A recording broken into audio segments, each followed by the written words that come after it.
नमस्कार मंडळी. तर आज आपण आलो आहोत जोरगावी आणि आपण पाहू शकता भात शेती कशा पद्धतीने भात लावला जातं. हे 3 दिवसापूर्वी लावलेला भात आहे. याच्यामध्ये पूर्ण पाणी सोडलेलं आहे बघा. आणि याची लागण पण तुम्ही बघू शकता. एका लाईनमध्ये लागण याची केलेली दोरीवर लावलेला भात आहे. दोरी धरून भात लावतात. बघू शकता या साईडला सगळं.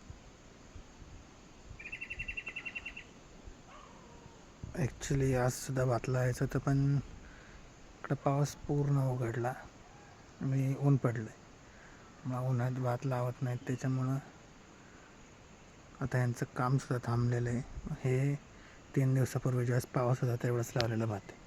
हे बघू शकता कसं आहे ते. एका लाईनीत लावलेला भात आहे आणि यांना आता जीवसुद्धा धरलेला आहे चांगला. बघू शकता याच्यामध्ये पाणी सोडतात आणि परत पाणी बंद करायचं आणि परत ज्यावेळेस पाणी लागेल त्यावेळेस पूर्ण पाणी सोडतात. पाणीसुद्धा कसं सोडलं तुम्ही बघू शकता. पूर्ण वावरामध्ये अख्खं पाणी सोडावं लागतं.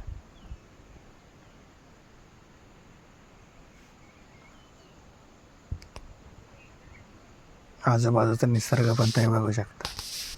इथं त्यांची नदी आहे कृष्णा नदी. इथून दिसत नाही, पण थोडं थोडं दिसतंय ते मी तुम्हाला दाखवायचा प्रयत्न करत आहे. हा डोंगर इथं वरती क्षेत्र महाबळेश्वर येतं. क्षेत्र महाबळेश्वरहून खालेला वाट आहे.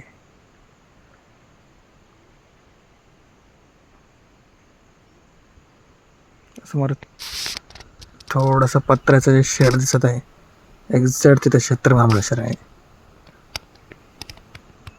ओल्ड महाबळेश्वर देखील त्याला म्हणतात. बाकीचा हा पूर्ण गाव आहे ते. ही भात शेती पाहू शकता.